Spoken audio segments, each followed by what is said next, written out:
Hey, what's up guys? So welcome to Boosted Motorsports. Today's video is a bit of a different one. So I had something planned. I started something, a project in particular.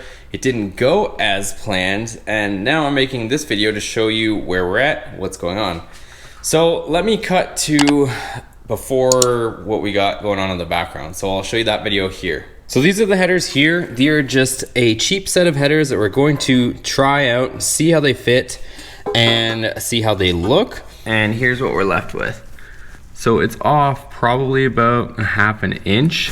So you can tell from that video what we ended up doing, and this is filmed after that, is we had eBay headers. They were about $80. We were gonna give them a try. And everything was going smoothly. The driver's side was going on beautifully. All right, so fitment looks really good. Everything is just loosely in place, even where the flange goes. Everything was bolting up, lining up. It mated with the stock Y-pipe. And then we got to the passenger side. So the passenger side wasn't fitting. It was hard enough to get it in there. There's kind of like some AC components and stuff like that that are in the area. And it was kind of fighting us there. Whatever, we got it past that. But once we got it past those, we ran into bigger issues. So the header doesn't line up with the Y-pipe on the passenger side. It's off by like a good half an inch, and that half an inch is closer to the control arm. So here's what we're dealt with. It is no bueno. It literally touches there. I even removed this nut, and there's supposed to be a steel washer that goes on top of that. So I removed it in an effort to try to make more room to see.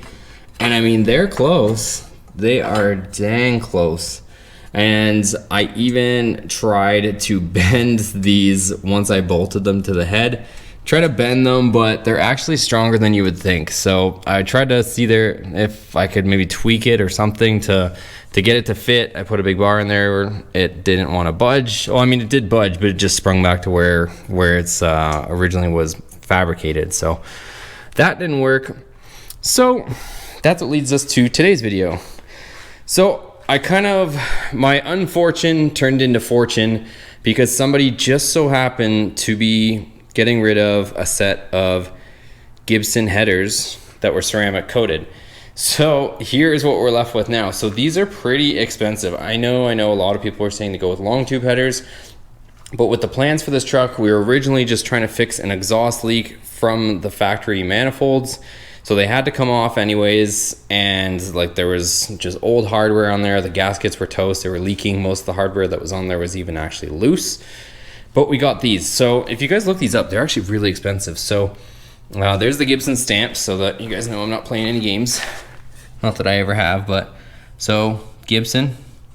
So these are actually ceramic coated, so we kind of scored out. So it is faded, and if you guys are familiar with ceramic coating, it does fade to this kind of dull color that almost looks like spray paint, but I assure you this is the original ceramic coating, as you can see by the sheen there.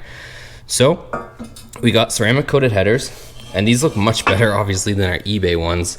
And it actually, I know, so long tube headers, you know, like the name implies, they're a longer tube, but these actually have quite a bit of length on the actual runner. So they get quite a bit of runner before it actually goes to the collector. And if you guys aren't familiar with what that means, it's called scavenging. So when it comes out of the cylinder, it's almost creating like a suction effect the longer the runner is before it goes into one. So with these longer runners, it's supposed to almost create a vacuum and suck exhaust gases out of the engine. That's the whole idea behind long tubes and why they're so effective. But these ones are actually pretty decent. I mean, for Shorty headers, I've never seen such a long length. If you look at those ones, there's really not that much length to them in comparison to these. And Shorty headers that I've dealt with in the past, they're usually a lot shorter. It's usually like a little like loop, kind of like you see there, and then off it goes into the collector where everything merges. So anyways, enough talking about those. I'm just happy about them. It's gonna fix our issue. Let me peel off these headers and we'll put on these headers.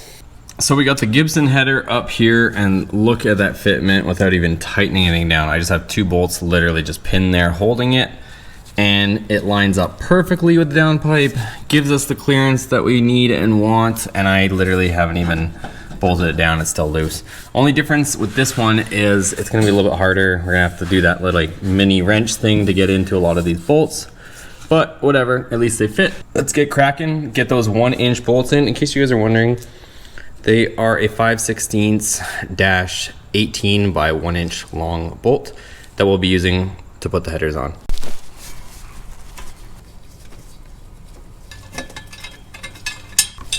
Gotta love just getting these little mini wrenches in. But this is part of the header job, guys. There's no trick to it, no fast, easy way. Just put some music on, take your time, because it's gonna take you time, and just get your little mini wrench in here and start going to town on these. So here we are. All the bolts that mount to the head are tight. I would recommend getting some 12-point bolts. Probably in the future I would do that too, because having the 6-point bolts makes it much harder to get a little wrench in there, and the heads are bigger. A lot of times the ARP bolts, the heads are a lot smaller, which would be nice in this situation, but you can obviously get it done like we just did. Now I am putting the flange on the bottom, and I'll get some more light on that in just a second, but you can see I have a shiny bolt in there, and that is because the factory bolts will be too long. So you're gonna have to grab yourself something like this. We have a 3/8 bolt. So I just have 3/8-16, and they're 2 inches long. So these are shorter than the original bolts, because if you try to use these, they'll be too long, because the original cast manifold is much thicker than these stainless steel ones. So grab yourself some of that. I also have a locking nut too. So this is one of those oblong ones that locks itself.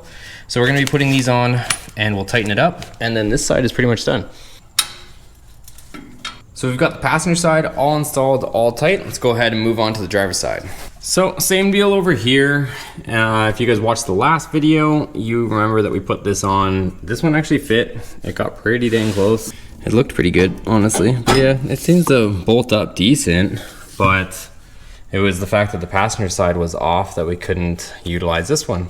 So this one will come off. Luckily, I didn't really get too far into installing it.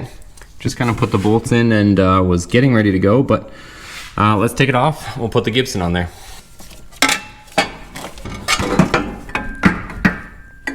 And out comes the eBay header. We'll put it next to this one so that they can go in the garbage. Same deal with this side. We got the header, we got the gasket, we got the bolts. Let's put it in.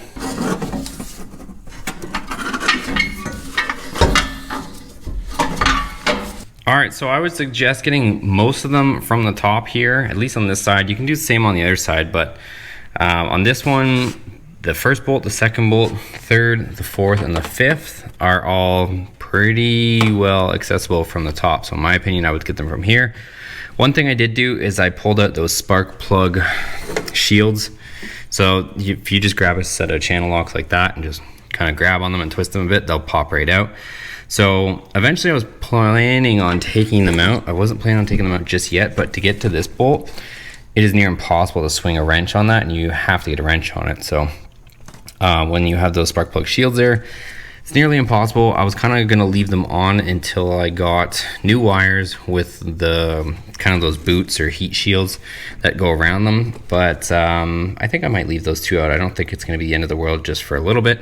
So I'll leave those two out instead of shoving them back in. But yeah, I am eventually gonna remove them. I know some guys were asking me about that, but I do plan on taking them out.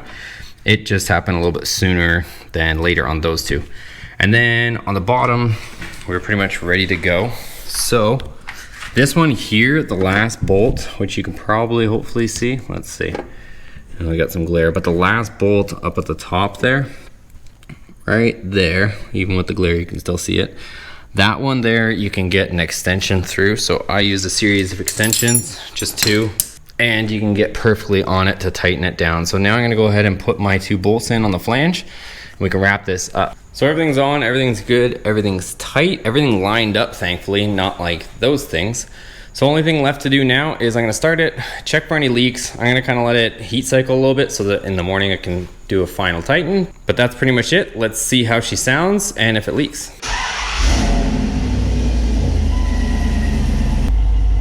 Here's what it sounds like out the back.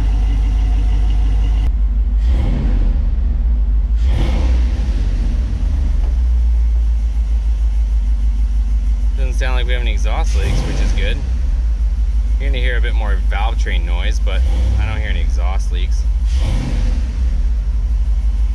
So I'm gonna let this thing cool off overnight. It's way too hot to touch now, since we let it run for probably 10-15 minutes, and then we'll double check our bolts, make sure they're tight, and we can wrap it up. So it's the next day, truck is cool. I'm gonna double check all my bolts, give them an extra little snug, make sure they're good, and then we'll be done.